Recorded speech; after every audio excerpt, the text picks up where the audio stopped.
Financial accounting with tally unit 1। Accounting से आप क्या समझते हैं, इसके कॉन्सेप्ट को स्पष्ट कीजिए।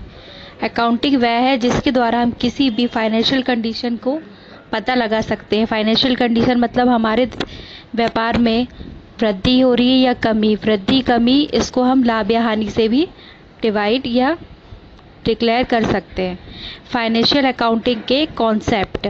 फाइनेंशियल अकाउंटिंग के कॉन्सेप्ट मतलब फाइनेंशियल अकाउंटिंग की अवधारणा कि इसमें हम क्या क्या चीज़ों को शामिल कर सकते हैं। व्यापार के अस्तित्व की अवधारणा। व्यापार के अस्तित्व की अवधारणा मतलब कि हम व्यापार किस चीज़ का शुरू कर रहे हैं। हम व्यापार में आहरण ले रहे हैं। आहरण मतलब निजी कार्य के लिए लिया गया धन या फिर माल, वो कहलाता है आपका आहरण। फिर दूसरा है आपका चालू व्यवसाय की अवधारणा। चालू व्यवसाय मतलब जो व्यापार अभी आप कर रहे हो उसकी अवधारणाओं को करना। फिर है लेखांकन अवधि की अवधारणा। लेखांकन अवधि मतलब कि हम फाइनेंशियल कंडीशन जो स्टार्ट करते हैं उसको हम ईयरली रख रहे हैं या 6 मंथ रख रहे हैं या 3 मंथ्स या क्वार्टरली रख रहे हैं, उसके लिए हम उसकी अवधारणा को डिसाइड कर सकते हैं कि उसके आधार पर हम फाइनेंशियल कंडीशन में लाभ या हानि का पता लगा सकते हैं। फिर है मुद्रा माप की अवधारणा। मुद्रा माप की अवधारणा मतलब कि हम जो मुद्रा रख रहे हैं उसको हम किस आधार पर रख रहे हैं। फिर है आपका द्विपक्ष अवधारणा। फाइनेंशियल अकाउंटिंग 2 पक्ष अवधारणा होती है जिसको हम कहते हैं डबल एंट्री सिस्टम। मतलब कि जैसे हम यदि डेबिट में एंट्री करेंगे तो क्रेडिट में भी करेंगे। डेबिट क्रेडिट मतलब जैसे आप बैंक की पासबुक वगैरह आप देखते होंगे, उसमें क्रेडिट और डेबिट होता होगा। डेबिट मतलब निकालना और क्रेडिट मतलब आपके पास कितना जमा है। ऐसे ही अकाउंटिंग में भी द्विपक्ष मतलब डबल एंट्री सिस्टम रखा जाता है जिसके आधार पर हम एंट्री करते हैं। फिर है लागत अवधारणा। लागत अवधारणा मतलब होगा कि हम लागत मतलब हम कितना पैसा व्यापार में लगा रहे हैं, वह हमारी पूंजी कहलाएगी। पूंजी मतलब पूंजी या तो रोकड़ के रूप में हो सकती है मतलब कैश के रूप में, या फिर आपकी पूंजी पैसों के रूप में, या फिर आपकी पूंजी गुड्स के रूप में हो सकती है। फिर है अवधि की अवधारणा। आप अवधि मतलब कितना टाइम रख रहे हो, जैसे कि बैंक वगैरह है, बैंक में 1 अप्रैल से 31 मार्च तक रखते हैं, 31 मार्च को क्लोजिंग होता है, इसी प्रकार वह अवधि कहलाएगी। ठीक है। फिर है फाइनेंशियल स्टेटमेंट क्या होती है। फाइनेंशियल स्टेटमेंट का मतलब होता है कि जब हम अपने व्यापार को लास्ट स्टेज पे देख रहे हैं तो हम उसकी कंडीशन कैसी देख रहे हैं, या व्यापार आपका अच्छा जा रहा है या व्यापार में आपकी लॉस हो रहा है, तो वह कहलाती है फाइनेंशियल स्टेटमेंट, जिसके लिए हम सारे अपने प्रॉफिट लाभ या हानि इन सब को डिवाइड करके उसके आधार पर हम अपना ग्रॉस प्रॉफिट निकाल सकते हैं। वह कहलाती है फाइनेंशियल स्टेटमेंट। फाइनेंशियल स्टेटमेंट बनाने के लिए हमें 3 चीज़ों जरूरी होती है।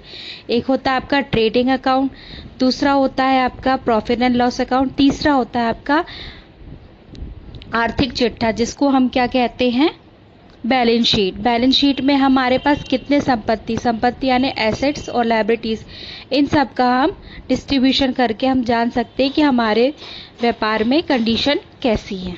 ठीक है, ओके। आज हम जानेंगे कि टैली क्या है। टैली वह सॉफ्टवेयर है जिसके द्वारा हम अकाउंटिंग सॉफ्टवेयर में एंट्री कर सकते हैं। टैली सॉफ्टवेयर को हमें डाउनलोड करने की आवश्यकता पड़ती है। टैली का यूज़ हम ज़्यादातर अकाउंटिंग के लिए ही करते हैं जिसके द्वारा हम अपनी सारी एंट्रीज़ को कर सकते हैं। टैली एक अकाउंटिंग सॉफ्टवेयर है जो कि अलग अलग वर्जन्स में उपलब्ध होता है। टैली सॉफ्टवेयर या तो हम टैली 9 में यूज़ कर सकते हैं या टैली ERP 9 में। टैली का पूरा नाम होता है टोटल अकाउंटिंग लीडिंग लिस्टियर, जिसमें हम सभी अकाउंटिंग एंट्री कर सकते हैं। टैली में हम सभी तरीके के कार्य कर सकते हैं जैसे कि inventory management, accounting, payroll preparation, cost centre management, multiple currency function, billing, banking, taxation reporting, ratio analysis और सबसे आजकल जो महत्वपूर्ण है GST। वैसे तो हमारे सिलेबस में GST का है ही नहीं, लेकिन हम GST का यूज़ कर सकते हैं। लेकिन GST हमें लगाने के लिए टैली ERP 9 में ही वो अवेलेबल है।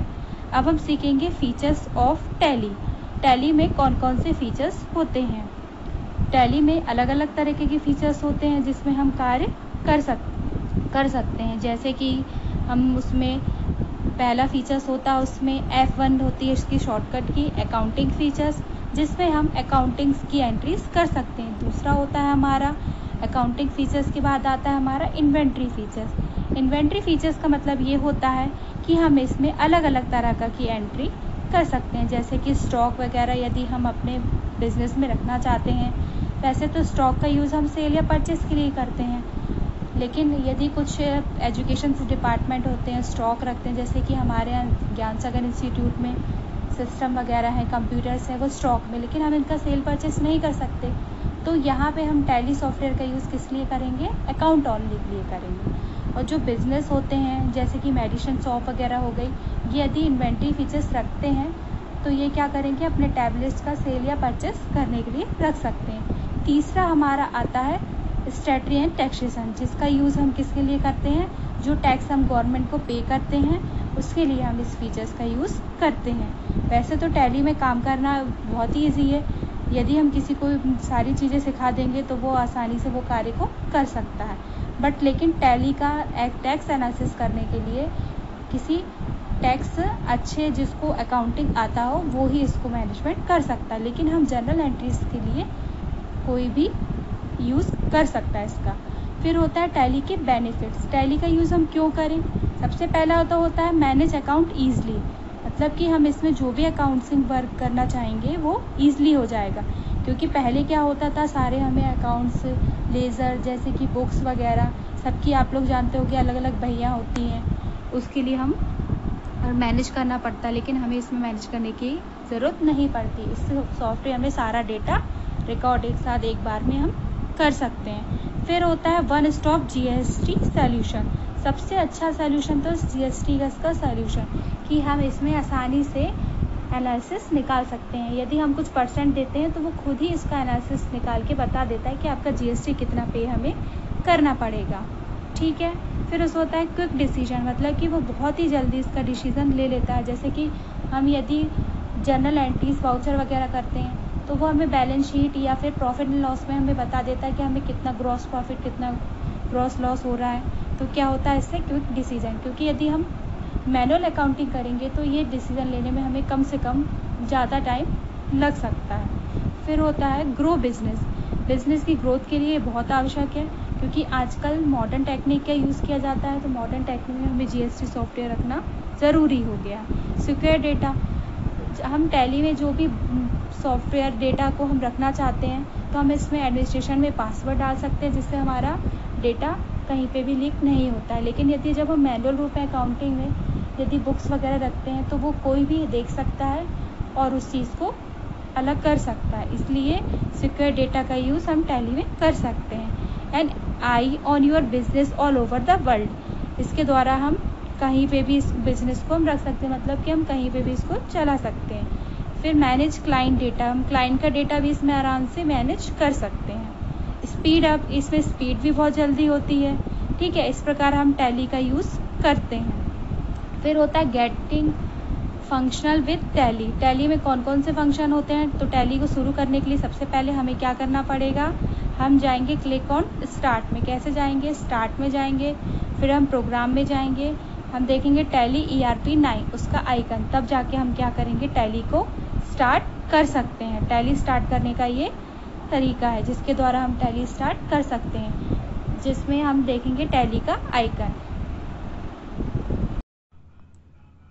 आज हम पढ़ेंगे मैनुअल अकाउंटिंग तथा कंप्यूटराइज्ड अकाउंटिंग में डिफरेंस। जिसमें मैनुअल अकाउंटिंग वह अकाउंटिंग है जिसमें हम सिर्फ जनरल एंट्री ही करते हैं, सारे लेखों को, या कहें हम सारे जो रोज एंट्रीज वगैरह होती हैं उसको हम जर्नल में एंट्री करते हैं।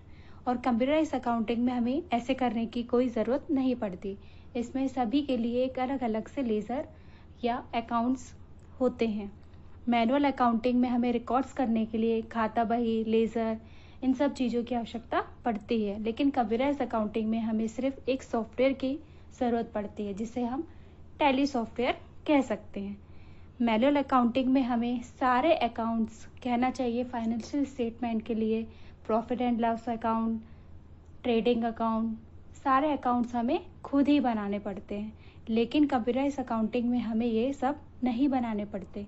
हम लेज़र में एंट्री करने के बाद या कहें वाउचर में एंट्री करने के बाद हम सारे स्टेटमेंट को जाकर देख सकते हैं। मैनुअल अकाउंटिंग में यदि कोई गलती या मिस्टेक हो जाती है तो हमें एडजस्टमेंट की एंट्री करनी पड़ती है, लेकिन कंप्यूटराइज में हमें एंट्री की ज़रूरत नहीं पड़ती है क्योंकि हम इसको एडजस्टमेंट नहीं कर सकते हैं। मैनुअल अकाउंटिंग में हमें फाइनेंशियल स्टेटमेंट बनाने में बहुत टाइम लगता है, लेकिन कंप्यूटर अकाउंटिंग में हमारे समय या तो कहें सारे अकाउंट्स की ज़रूरत ज़्यादा नहीं पड़ती है। मैनुअल अकाउंटिंग में त्रुटि की संभावना होती है, लेकिन कंप्यूटराइज अकाउंटिंग में त्रुटि तभी होती है जब हमारे द्वारा की जाती है। मैनुअल अकाउंटिंग में हमें दूसरों के ऊपर डिपेंड रहना पड़ता है, लेकिन कंप्यूटराइज अकाउंटिंग में हम सिर्फ अपने द्वारा ही टैली सॉफ्टवेयर में अकाउंटिंग करके हमें किसी ज़्यादा व्यक्तियों पर डिपेंड नहीं रहना पड़ता। मैनुअल अकाउंटिंग के लिए हमें ज़्यादातर डेटा वगैरह रखने पड़ता है या तो कहें हमें ज़्यादा जगह की ज़रूरत पड़ती है, जिसमें हम लेज़र बुक वगैरह सारी बुक्स अलग अलग होती है, जिसमें हमें टाइम बहुत लगेगा कि हम किस बुक में एंट्रीज देखें, किस बुक में एंट्रीज नहीं देखें। लेकिन आपकी जो कंप्यूटराइज एंट्री है उसमें हमें ये सब डेटा रखने के लिए एक अलग से सॉफ्टवेयर रहता है, उसमें हम जाके देख सकते हैं, तो हमारे समय तथा श्रम दोनों की बचत होती है।